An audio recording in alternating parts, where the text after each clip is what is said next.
Voilà, c'est bon. Donc je suis directeur de recherche du FNRS à l'Université libre de Bruxelles, où je dirige le laboratoire d'épidémiologie spatiale depuis 2016. Et je suis également, depuis septembre 2020, vice-recteur à la recherche et à la valorisation de l'Université libre de Bruxelles. Alors, au niveau des conflits d'intérêts, donc les travaux de mon laboratoire sont exclusivement financés par des fonds publics, FNRS, BELSPO, Union européenne, NIH, et la liste complète de ces financements de recherche est consultable sur le site indiqué ci-dessous. Il y a juste un financement par la fondation Winner en SPAC, qui est une fondation privée, mais qui est une fondation qui finance des bourses et des projets de recherche entre l'ULB et l'Université d'Oxford ou de Cambridge. Alors, dia suivante.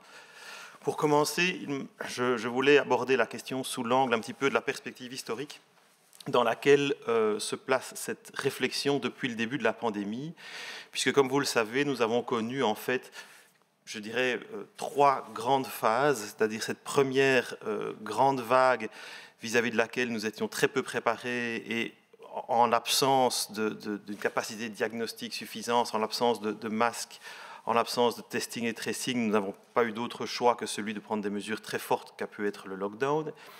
Et puis lors de l'hiver suivant, eh bien, nous avions eu le temps de faire cette préparation et nous avons pu recourir en fait donc au NPI, donc les Non-Pharmaceutical Interventions, donc toutes les mesures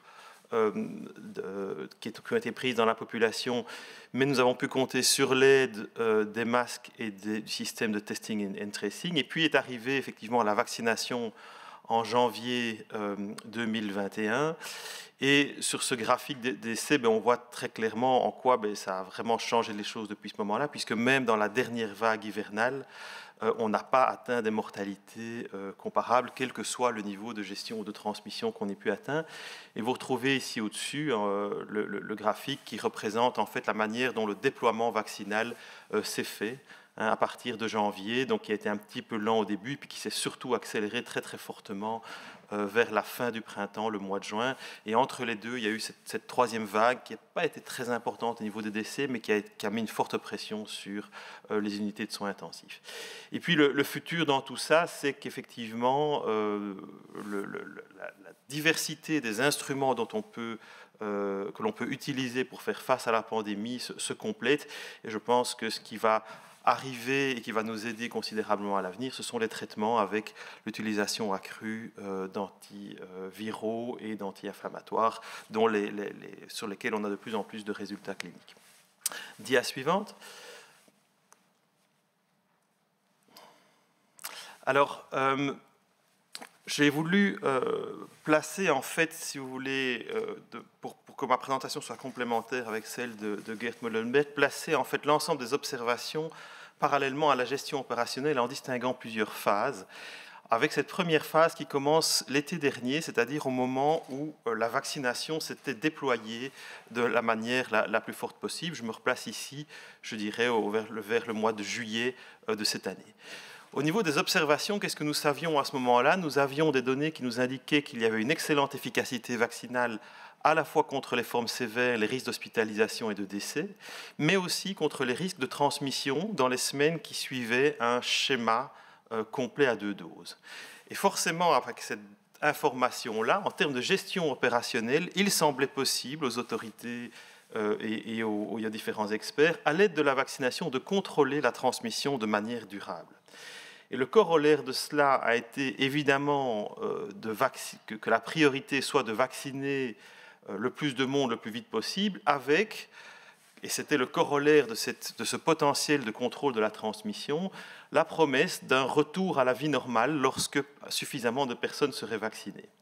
Et le Covid Safety Kit, ou le pass sanitaire selon les pays qui l'ont implémenté, a été l'instrument qui permettait en fait d'anticiper ce qu'on appelait ce retour à la vie normale pour ceux qui avaient déjà franchi le pas de la vaccination.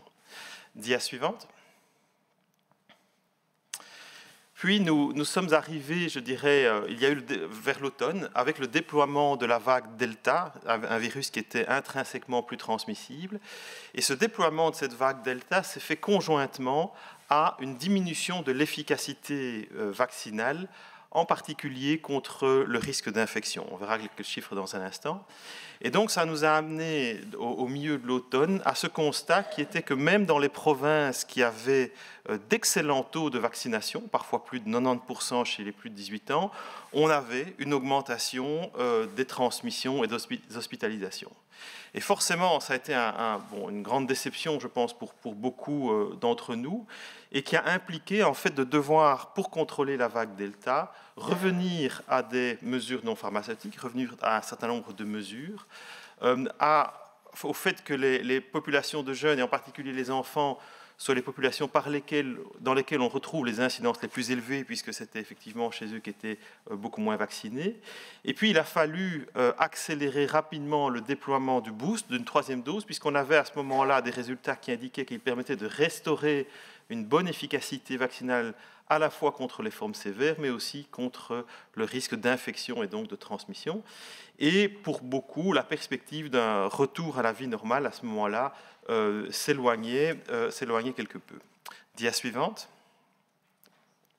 Et puis nous avons cette troisième phase, je dirais, dans laquelle nous nous trouvons aujourd'hui, avec cette vague Omicron qui effectivement est beaucoup plus transmissible, comme l'a souligné Gert, c'est en partie lié en fait à un temps de génération plus court, on pourra revenir là-dessus s'il y a des questions qui se posent là-dessus, mais aussi avec une évasion immunitaire, mais qui est couplée à un plus faible risque de forme sévère.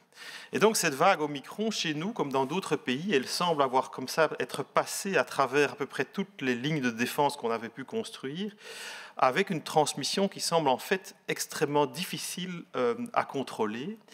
Et ce qu'on a pu constater, et on l'a constaté fort heureusement, c'est qu'en fait ce déploiement de cette troisième dose qui avait été conçue principalement pour lutter contre la vague Delta nous a été particulièrement bénéfique, puisque on a constaté à ce moment-là que les personnes qui disposaient de ce boost conservaient une bonne efficacité vaccinale contre le variant Omicron, à la fois contre le risque d'infection et contre le risque d'hospitalisation. Et donc, en termes de gestion opérationnelle, nous bénéficions aujourd'hui encore de ce déploiement de cette troisième dose qui préserve nos unités de soins intensifs, malgré une augmentation très rapide à la fois des cas et des hospitalisations. Alors, d'autres pays sont arrivés à la conclusion que cette vague Omicron était tellement difficile à contrôler qu'elles y en fait étaient de façon corollaire moins dangereuses, qu'elles renonçaient pratiquement à chercher à contrôler la transmission et ont arrêté un certain nombre de mesures non pharmaceutiques. Et il faut se rendre compte aussi, et ça je place déjà dans une perspective future, que ce bénéfice dont nous disposons de l'efficacité vaccinale de cette troisième dose pourrait diminuer avec le temps, puisque les premières cohortes à avoir reçu cette troisième dose ont commencé en septembre, et pourrait prolonger un certain temps l'impact de cette vague Omicron. Alors, où est-ce que cela nous amène ? Alors ici, quelques graphiques qui permettent de présenter ça. Vous avez ici en noir, en fait, la diminution de l'efficacité vaccinale, excusez-moi, c'était effectivement cette dia-là, la diminution de l'efficacité vaccinale pour le variant Delta, en fonction de nombre de semaines depuis la deuxième dose. Et juste en dessous, en gris, vous avez la diminution de cette efficacité vaccinale pour les infections symptomatiques par rapport au Omicron. Et vous voyez qu'en l'absence du boost, en fait, il n'y avait pratiquement plus d'efficacité vaccinale contre le variant Omicron au-delà de 20 à 25 semaines. Diapositive suivante. Alors, cela nous amène à la situation dans laquelle on est aujourd'hui, où en fait les incidences chez les doublement vaccinés dans la vague Omicron sont en fait assez proches de celles des non-vaccinés, et c'est uniquement au niveau de ceux qui ont fait le rappel qu'on observe une incidence significativement plus faible. Diapositive suivante. Alors, au niveau du risque de décès, c'est assez intéressant parce que même chez les non-vaccinés, la vague Omicron semble effectivement être moins virulente. Donc, on voit ici des données françaises qui ont été issues d'une modélisation par le DREES, qui montrent que chez les non-vaccinés, en particulier chez les personnes âgées de plus de 60 ans et plus de 80 ans, on a effectivement une diminution très significative du risque de décès hospitalier chez les personnes qui ont eu une PCR positive. Diapositive suivante, qui est évidemment plus faible. Alors j'attire votre attention sur l'axe des Y ici, puisque dans la dia précédente, le dessus du graphique était à 13%, ici on est à 4,5%. Donc ceci, c'est le graphique équivalent pour les personnes qui ont eu une vaccination à 2 doses sans rappel. Diapositive suivante. Et ici, pour la vaccination complète avec rappel. Donc on voit bien que le boost a un effet sur les deux variants et encore plus fort sur le variant Omicron, dont la dangerosité est réduite à la fois par ses caractéristiques biologiques intrinsèques et par la vaccination. Diapositive suivante. Alors, où est-ce que ça nous place maintenant dans notre réflexion sur l'avenir ? La première chose que je voudrais dire, c'est que je pense que l'évolution des variants dans l'avenir reste relativement peu prévisible. Il est difficile d'affirmer aujourd'hui si l'évolution va suivre le chemin emprunté par Omicron ou revenir avec des souches plus sévères. On pourrait éventuellement en discuter. Il y a certains éléments qui pourraient pencher en faveur de la première hypothèse, mais je resterai très prudent sur ce point-là. La deuxième chose, c'est que les travaux récents montrent que le facteur déterminant en termes de protection immunitaire, en particulier contre les formes sévères, c'est le nombre et l'espacement des stimulations du système immunitaire. C'est-à-dire que c'est vraiment le fait d'avoir rencontré soit le vaccin, soit l'infection plusieurs fois avec un délai relativement long, qui va offrir une protection immunitaire à la fois robuste et diversifiée. Mais la durée de cette protection reste mal connue. Et on peut aussi considérer qu'en raison de l'importance de cette vague Omicron, les personnes qui n'auront jamais été ni vaccinées ni infectées dans notre pays vont commencer à devenir assez peu nombreuses, ce qu'on appelle les immunologiquement naïfs. Mais il reste pas mal de questions sur la protection conférée par une infection unique, par exemple, à Omicron sur d'autres variants. Et on a certaines données préliminaires qui indiqueraient que l'effet du boost aurait aussi tendance à diminuer avec le temps. Dia suivante. Alors, en termes les implications de cela, c'est que je pense que le principal bénéfice de la vaccination sur lequel nous pouvons nous appuyer, c'est la réduction du risque de formes sévères, et que même s'il y a une efficacité du vaccin contre l'infection, on le voit bien, en fait, le grand public, les citoyens, nous tous, on a pu mesurer d'une certaine manière la limite de la vaccination. Donc en termes de communication, et j'insiste bien là-dessus, il devient difficile de communiquer auprès de nos concitoyens, le vaccin vous protégera de l'infection. Parce que tout le monde a vécu autour de lui, ou soi-même parfois, le fait d'avoir été doublement vacciné, parfois triplement vacciné, et de quand même se faire infecter. Donc en termes de communication, c'est un obstacle, je pense, important. Et c'est la raison pour laquelle je pense qu'il est important vraiment d'appuyer le discours sur la réduction du risque de formes sévères qui n'est contesté par absolument personne. Le troisième point qui me semble absolument déterminant, c'est que si nous souhaitons contenir la transmission à l'avenir, et ça pourrait être nécessaire, la vaccination, même obligatoire, ne peut se suffire à elle-même. On l'a bien vu vers la fin de la vague Delta, même si nous avions eu 100% de personnes vaccinées, en raison de la baisse de l'efficacité vaccinale, ce n'aurait sans doute pas été suffisant. Et je pense que ça, c'est une leçon importante et que cette vaccination, quel que soit le mécanisme incitatif, doit se combiner avec d'autres instruments qu'on pourrait éventuellement discuter, en particulier en période hivernale, durant laquelle contenir la transmission est plus compliqué. Et le dernier point, c'est qu'il reste dans notre pays un nombre important de personnes qui sont mal protégées par la vaccination ou par les vagues d'infections successives et qui sont donc susceptibles d'être mises en danger par de nouvelles vagues, surtout si celles-ci sont plus virulentes que la vague Omicron. On a à peu près 160 000 personnes de plus de 65 ans qui sont encore non vaccinées en double dose aujourd'hui. Dia suivante. Alors, je me permets de partager sur les quelques minutes qui me restent quelques réflexions autour de l'obligation vaccinale. J'insiste bien là-dessus qu'il s'agit de réflexions de ma part. Il me semble qu'à la vision de ces données, s'il y a obligation vaccinale, celle-ci doit être pensée et communiquée sous l'angle de la protection des personnes, tant la diminution de l'efficacité par rapport à la transmission semble difficile à vendre, entre guillemets, en termes de communication auprès de nos citoyens. Que cette obligation devrait s'inscrire dans une stratégie à long terme qui intègre effectivement la vaccination à d'autres instruments à la fois de sensibilisation, de prévention, de diagnostic et de traitement. Et qu'il y aurait, je pense, ce serait très intéressant de réfléchir celle-ci avec une synchronisation avec la période hivernale durant laquelle la lutte contre la transmission est nettement plus difficile du fait de l'effet de l'aération. Et je voudrais peut-être proposer encore un élément de réflexion, qui est cette idée de choix vaccinal obligatoire plutôt que l'idée d'une vaccination obligatoire, que je voudrais développer dans les deux dias suivantes,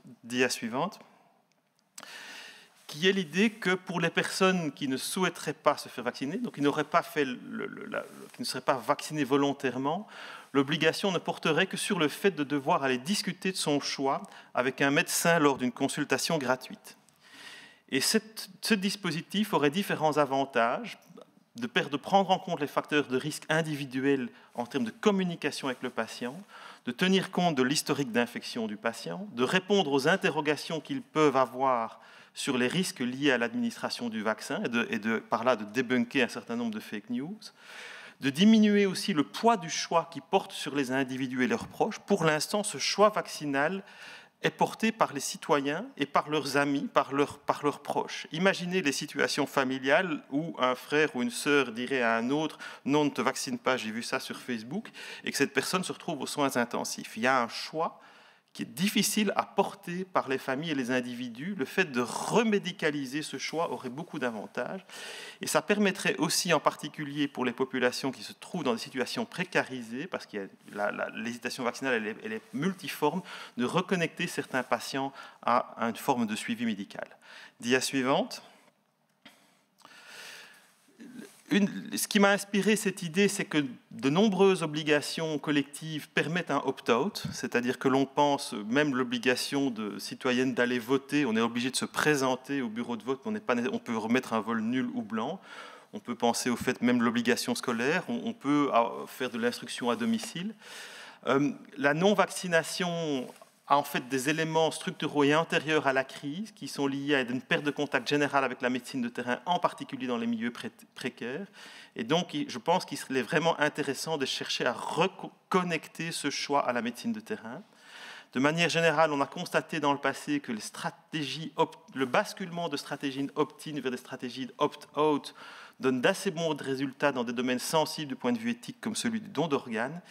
Et que, j'insiste vraiment là-dessus, quel que soit le dispositif, une vaccination obligatoire ou pas ne doit pas faire l'économie de la sensibilisation de terrain. Dia suivante. Alors, par manque de temps, je vais aller assez rapidement là-dessus. Je voudrais quand même insister sur un élément qui me semble important, c'est la manière dont le pass sanitaire ou le CST s'inscrit là-dedans, parce qu'il continue à être perçu comme un instrument de réduction de la transmission.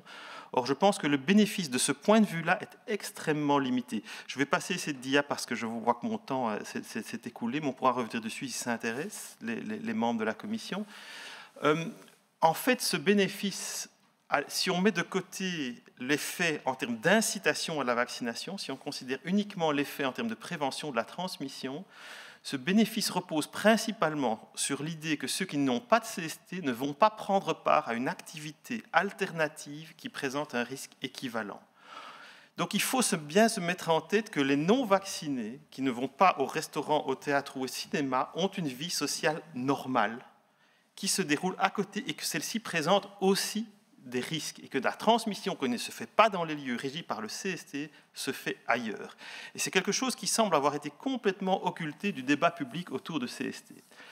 Le point suivant, c'est que plus le temps passe, plus l'hétérogénéité des cohortes grandit, c'est-à-dire que le statut même de vacciner 2 ou 3 doses recouvre des réalités qui vont être de plus en plus différentes en fonction du temps qui nous sépare de cette vaccination 2 doses ou 3 doses, de l'histoire donc de vaccination de chacun et de l'histoire d'infection de chacun. Diapositive suivante. La plus grande part de la transmission se déroule au domicile, sur le lieu de travail, dans les collectivités de vie ou dans le secteur de l'éducation, qui sont en fait des lieux qui échappent au CST. Et donc, dans une population dans laquelle on a un taux de vaccination donné, je pense que le bénéfice du CST en termes de transmission est vraisemblablement très faible et n'est toujours pas démontré. Par contre, le bénéfice quantifié et avéré à ce jour, et c'est quelque chose qu'on a observé dans d'autres pays et qui est très vraisemblable chez nous, passe par l'effet incitatif à la vaccination. Et c'est pour ça que je voulais en parler, parce que dès le moment où on réfléchit à la question de l'obligation vaccinale ou une forme d'obligation de choix vaccinal, elle pourrait remplacer le CST comme instrument incitatif et permettre éventuellement de s'en passer. Diapositive suivante. En conclusion, il me semble que quelle que soit l'évolution future des variants, les vaccins vont rester un instrument central de notre politique sanitaire, en raison de leur capacité à réduire le risque d'infection d'une part, et surtout l'impact de cette infection sur la santé des personnes infectées. L'évolution future des variants, tout comme la diminution de l'efficacité vaccinale à long terme, reste difficile à prévoir. La vaccination obligatoire stricte, le choix vaccinal obligatoire, donc il y a cette possibilité de opt-out après consultation médicale, ou le CST ou le pass sanitaire sont des modèles incitatifs qui ne sauraient se suffire à eux-mêmes et que quel que soit le modèle incitatif retenu, la vaccination devra continuer à s'intégrer dans une politique de santé publique aux côtés, et j'insiste là-dessus, d'autres instruments de sensibilisation, de prévention, de diagnostic et de traitement. Je vous remercie de votre attention. Alors, je vais essayer de pas trop... Il y a déjà beaucoup de choses qui ont été dites par le professeur Molenberg. Simplement, je peux confirmer, en tout cas, l'information sur l'immunité naturelle versus immunité vaccinale. Ce qu'on voit en plus, c'est que ce sont des immunités qui ne sont pas forcément les mêmes. C'est-à-dire que l'immunité vaccinale, si vous voulez, va avoir moins d'impact au niveau des muqueuses. C'est une de ses limites parce que c'est une immunité qui va stimuler à la fois la production d'anticorps dans le corps et qui va aussi stimuler les lymphocytes B et les lymphocytes T cytotoxiques. Donc c'est une immunité plutôt corporelle. Et en réalité, on se rend compte que ce sont deux immunités qui sont relativement complémentaires et qu'une personne qui aurait fait un schéma vaccinal complet et qui aurait été infectée, en fait, aura une immunité qui sera probablement même encore un peu plus complète. Donc je pense qu'il faut peut-être à un moment cesser d'opposer en fait ces deux types d'immunité. On le voit beaucoup dans le débat public. Certains disent oui, mais l'immunité naturelle est meilleure, ou d'autres, l'immunité vaccinale est meilleure. En réalité, c'est un faux débat. Ce qui est réellement important, c'est d'avoir des expositions répétées à l'un ou à l'autre, et que c'est la répétition de ces expositions qui va permettre le déploiement d'une réponse immunitaire qui soit à la fois forte et diversifiée. Et si elle est diversifiée, elle est a priori aussi plus efficace pour lutter contre d'autres variants qui pourraient émerger. Donc ça, c'est le premier élément. Le deuxième élément sur lequel je voudrais revenir, ça transparaît au travers des différentes questions et ça transparaît aussi au niveau dans le débat public. On voit bien qu'il y a deux visions un petit peu qui s'opposent, qui sont celles d'une part d'une vaccination ciblée, qui soit ciblée sur certains groupes en fonction de leur profession ou de leur profil de risque, par rapport à une vaccination qui soit généralisée à l'ensemble de la population. Alors, je voudrais, par rapport à cette question-là, et en particulier par rapport à la question des personnes à risque, je pense qu'il est vraiment important de rappeler que, bien sûr, il existe des personnes qui sont plus à risque que d'autres que de faire des formes sévères, mais il y a aussi dans la population un grand nombre de personnes qui sont des personnes à risque qui s'ignorent, c'est-à-dire des personnes qui ne présentent pas qui ne sont pas particulièrement âgées, qui ne présentent pas de comorbidité particulière et qui, pour des raisons probablement d'origine génétique, et on commence à identifier toute une série de facteurs qui en fait influencent le risque, mais qu'on retrouve dans différents marqueurs moléculaires, et qui en fait font que certaines personnes sont à risque de faire des formes sévères sans le savoir. Et donc je considère que ces personnes-là ont, au même titre que les autres, le besoin d'être protégées, et que dès le moment où la vaccination a un profil de risque extrêmement faible en termes d'effets secondaires, il n'y a pas de raison de ne pas adopter une politique de vaccination assez généralisée. Alors, en troisième lieu, c'est aussi une question qui est revenue au travers de différentes sous-questions. Il est difficile de les prendre toutes dans le détail, il y en a eu beaucoup. Mais je pense que c'est une des questions posée sur la manière dont on intègre la vaccination et l'obligation vaccinale dans une stratégie à long terme, et qu'est-ce qu'on peut entendre par là. Je pense que ce qu'on peut entendre par là, c'est de réfléchir à deux choses. D'une part, à des mesures qui sont susceptibles d'avoir des bénéfices pour notre santé publique au-delà du SARS-CoV-2, c'est-à-dire que nous sommes dans un contexte incertain. Nous ne savons pas, au jour d'aujourd'hui, vers quoi nous allons évaluer en termes d'évolution virale. Et il y a effectivement un certain nombre d'instruments qui peuvent être mis en place dès maintenant et qui auront un bénéfice sur la santé publique, quoi qu'il arrive. Je pense ici au déploiement d'une meilleure médecine de proximité, en particulier vis-à-vis des plus précaires. Je parle ici d'efforts structurels menés sur la ventilation et la qualité de l'air qui auront des effets bénéfiques sur la santé publique, indépendamment de la pandémie ou de l'endémie qui nous occupe. Et cette réflexion, et il y en a un troisième, effectivement, que je ne voudrais surtout pas oublier non plus, c'est tout la poursuite et l'intensification des investissements au niveau des structures hospitalières et des capacités de soins.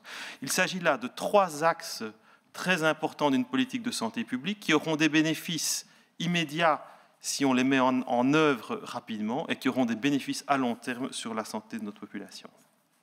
Ensuite, à côté de ces investissements structurels, je dirais, il y a les instruments individuels qui vont sans doute faire encore partie pendant un certain temps, je dirais, de notre toolkit, de notre boîte à outils que chacun ou que chaque citoyen peut être amené à utiliser dans différentes circonstances en fonction des phases.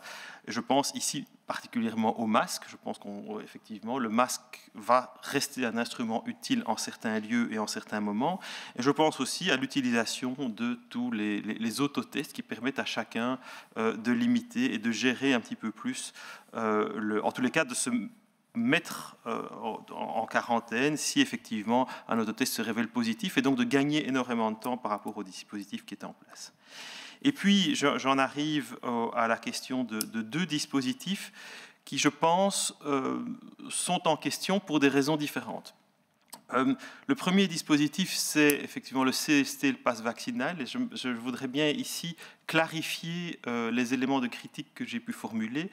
La critique que je formule au niveau de cet instrument porte essentiellement sur sa capacité à contenir les transmissions, donc la dynamique épidémique en tant que telle. Je ne conteste pas le bénéfice en tant qu'incitant à la vaccination et qui indirectement a effectivement un bénéfice sur la transmission puisqu'il y a une efficacité vaccinale vis-à-vis de la transmission. Donc c'est plus par rapport au... Donc je vais prendre les choses autrement. Si on arrive à traiter la question de l'incitant autrement, et peut-être est-ce trop tôt pour le faire, effectivement, Mathias a bien insisté sur le caractère un petit peu compliqué de mesure yo-yo, mais si on est ici dans une réflexion, je pense, qui n'est pas uniquement immédiate, mais qui vise aussi à réfléchir le long terme, eh bien, si on arrive à régler le problème de l'incitant par d'autres dispositifs, il me semble que celui-là a une efficacité limitée en termes de limite de la transmission. Et puis, il y a un deuxième élément dont on n'a pas encore parlé, mais c'est vrai que cette question-là va se poser si nous restons dans des profils de dangerosité et de transmissibilité comme ceux de Omicron. C'est le système de testing et tracing lui-même, si vous voulez. Lorsque l'on a une quantité aussi importante de personnes positives qu'on peut les avoir maintenant, la valeur ajoutée de chacun des tests, et là, tout se trouve complètement débordé et on se trouve avec un système dont je pense on peut à un moment interroger le coût-bénéfice. Il est sans doute trop tôt pour le faire, mais je pense que c'est une réflexion qu'il va falloir aborder lorsqu'on va devoir basculer d'une gestion pandémique à une gestion d'endémie. Enfin, avant d'aborder d'autres questions, je pense que l'évolution vers le baromètre est un instrument, est quelque chose de tout à fait utile parce que justement les autres instruments, masques, autotests, qui sont, je dirais, des utilisations individuelles, peuvent s'inscrire très bien dans ce baromètre qui donne un indicateur de dangerosité qui, comme l'a souligné Geert Molenberg, n'est pas uniquement saisonnier. On ne peut pas dire c'est uniquement entre, je ne sais pas moi, décembre et février que c'est une période à risque. On peut avoir des évolutions épidémiques qui peuvent nous amener dans des situations complexes à d'autres moments. Et donc avoir un instrument qui nous permette de communiquer facilement autour de cela me semble extrêmement utile dans une stratégie à moyen et à long terme. Et alors, je voudrais peut-être répondre sur les différentes questions qui ont tourné autour de l'idée d'une obligation de choix vaccinal ou de opt-out.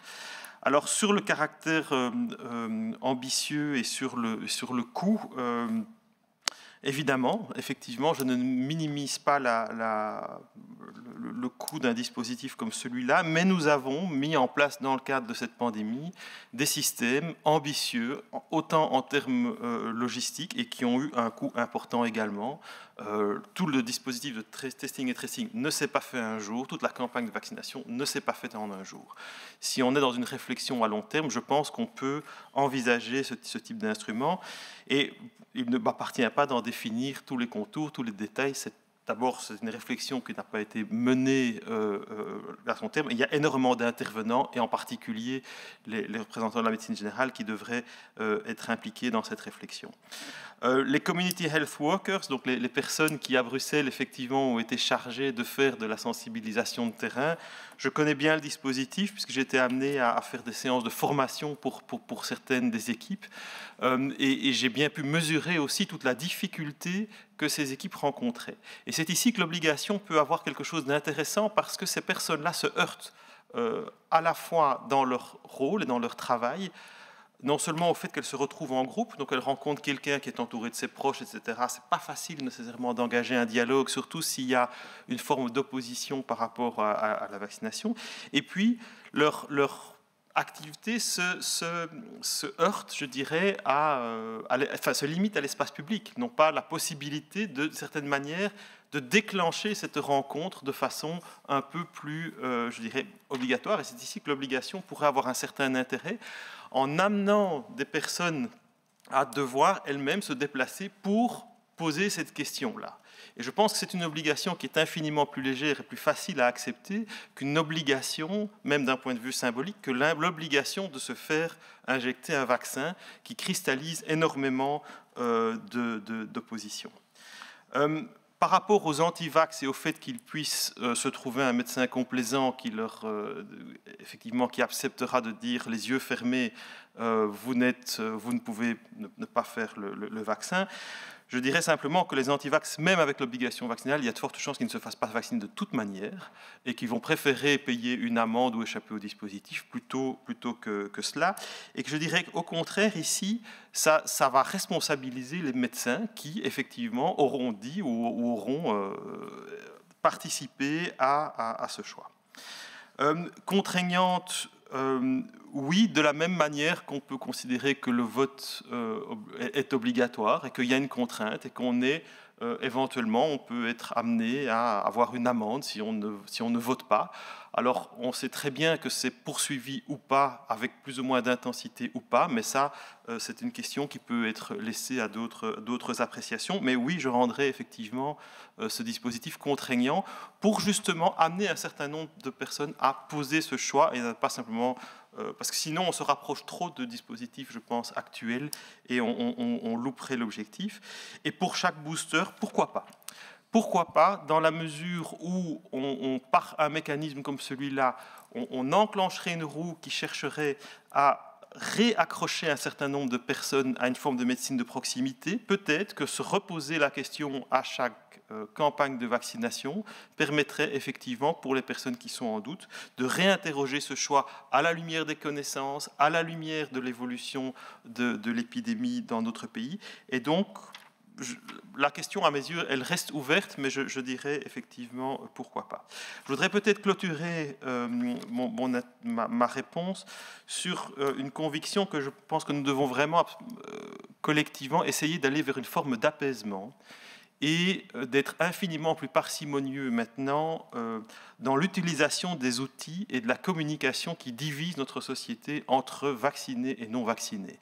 Je pense que ces dispositifs ont eu et peuvent encore avoir un certain intérêt incitatif en termes de communication, mais que ce sont des bénéfices à court terme et que l'on paye dans le long terme dans la confiance que l'on peut avoir entre le gouvernement et les citoyens, et que cette confiance, et ça c'est un élément très important, on voit que les pays qui se sont montrés le plus résilients vis-à-vis de la pandémie, de manière générale, sont ceux qui ont réussi à maintenir un taux de confiance le plus important entre les citoyens et la population. Et je pense vraiment qu'il faut être extrêmement parcimonieux, à la fois dans la communication et les instruments qui séparent et catégorisent notre société entre différents compartiments. Voilà, je pense avoir rencontré une série de questions. Et peut-être pas toutes, vous m'excuserez. Et je profite de cette dernière intervention pour faire ce que je n'ai pas fait au début de mon intervention, qui était de vous remercier de m'avoir invité à contribuer à ce débat que je trouve très important. Et je suis très heureux qu'il se tienne, que le Parlement ait repris la main, parce que c'est effectivement aussi une critique très importante qui a été formulée vis-à-vis de la politique sanitaire, c'est qu'elle a été très fortement menée par le pouvoir exécutif. Et donc je suis très heureux de participer à ces échanges. Merci beaucoup. Oui, merci. Alors peut-être pour préciser un tout petit peu,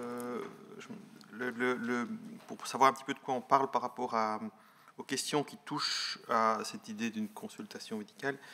En fait, moi, l'idée au départ, c'est simplement d'offrir une consultation gratuite à l'issue de laquelle les personnes pourraient poser un choix qui soit non, je ne souhaite pas me faire vacciner, même après ayant fait l'information, et à ce moment-là, serait en ordre du point de vue de l'obligation. L'idée n'est pas comme ça a été souligné, d'avoir une espèce de bonus de consultation gratuite si on accepte de se faire vacciner. Donc, en fait, l'idée, c'est simplement de forcer la porte du médecin pour poser ce choix, affirmer ce choix. Et encore une fois, je voudrais revenir sur et ça me permet de rebondir sur la deuxième question qui a été posée sur ce réservoir de personnes qui ne se feront pas vacciner. Je pense que ce réservoir-là restera aussi s'il y a obligation vaccinale. Parce que ces personnes-là vont simplement préférer payer une amende plutôt que se faire vacciner, tout simplement. Elles ne se présenteront pas. Et je ne vois pas commencer à venir avec des peines lourdes pour une non-vaccination. Donc, en termes purement pragmatiques, ici, je pense qu'il y a effectivement un groupe de réels opposants vaccinaux qu'il sera de toute manière très difficile d'aller convaincre, sauf dans la durée, peut-être d'ici un certain temps, quand ils verront qu'effectivement toutes les peurs, etc., peuvent être, ne sont pas avérées. Mais ceux-là, je ne pense pas qu'on les récupérera, même avec l'obligation. Et par contre, et c'est ça qui est intéressant, c'est qu'on voit très bien que les taux de vaccination, en tous les cas à Bruxelles, sont assez fortement corrélés, en fait, mais même au niveau belge.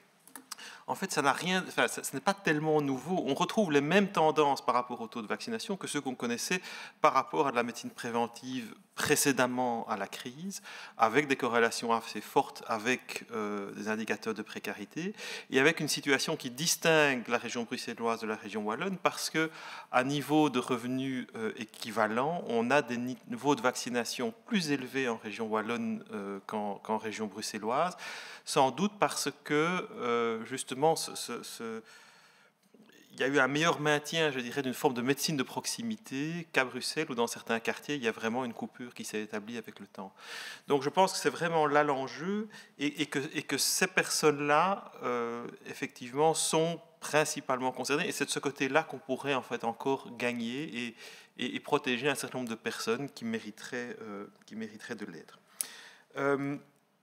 Donc, en ce qui concerne la vaccination chez nous par rapport à celle qui se déroule dans d'autres pays, bon, ça, je pense que vous le savez, mais je veux simplement le répéter. C'est vrai que plus le virus circule de façon globale, plus, effectivement, on multiplie les chances d'évolution virale vers des variants dont les propriétés seront inconnues. Mais effectivement, je pense que l'ensemble des pays reviennent un petit peu sur l'idée que par la vaccination, en tous les cas avec les vaccins dont on dispose pour le moment, on puisse aboutir à une forme d'éradication ou de diminution qui soit telle qu'il n'y ait pas plus d'évolution possible. Voilà, mais ça c'est une évolution des connaissances et effectivement d'autres vaccins pourraient être éventuellement plus efficaces pour limiter l'infection et la transmission, on pourrait changer la donne de ce côté-là, mais je ne je ne suis pas convaincu que ce soit réellement en enjeu, à l'exception du principe de solidarité vis-à-vis d'autres pays, que ces pays ont aussi le droit de protéger leur population et que nous avons la responsabilité de contribuer à l'établissement de ce droit. Je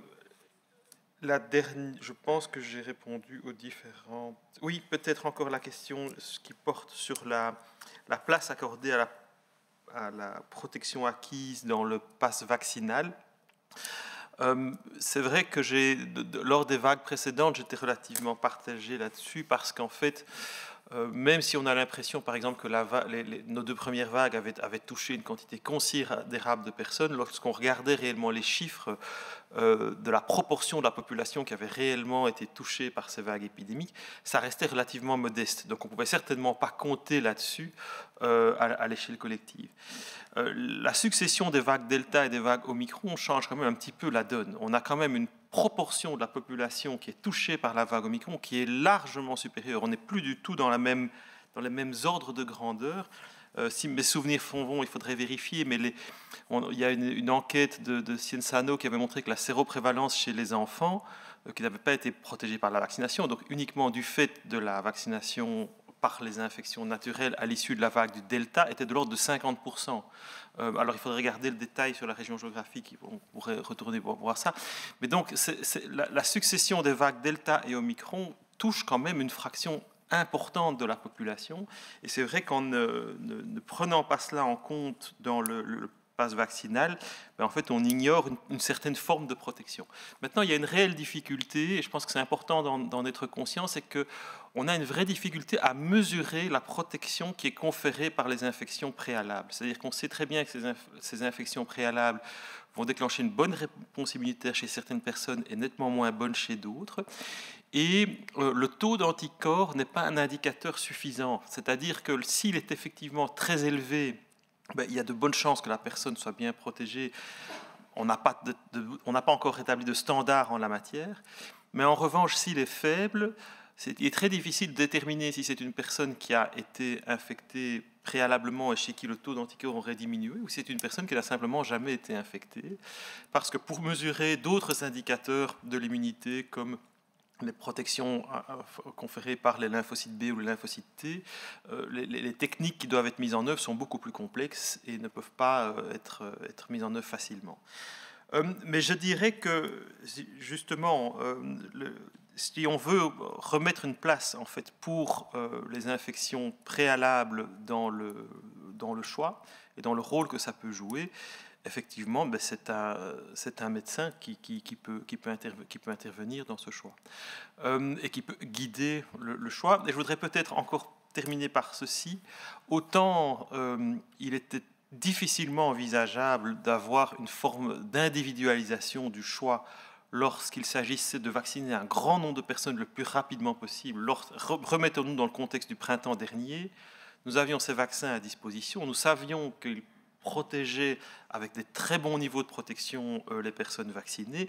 L'urgence était de vacciner le plus grand nombre de gens possible et il était tout à fait légitime et parfaitement indiqué d'avoir un dispositif qui soit simple, qui puisse être déployé rapidement dans des centres de vaccination et qui minimise le temps consacré avec chaque personne.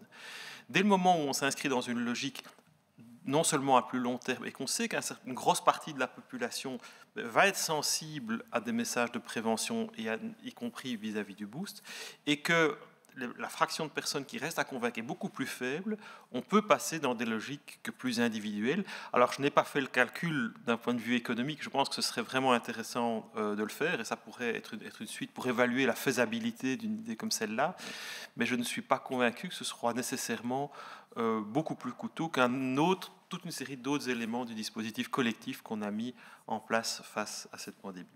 Voilà.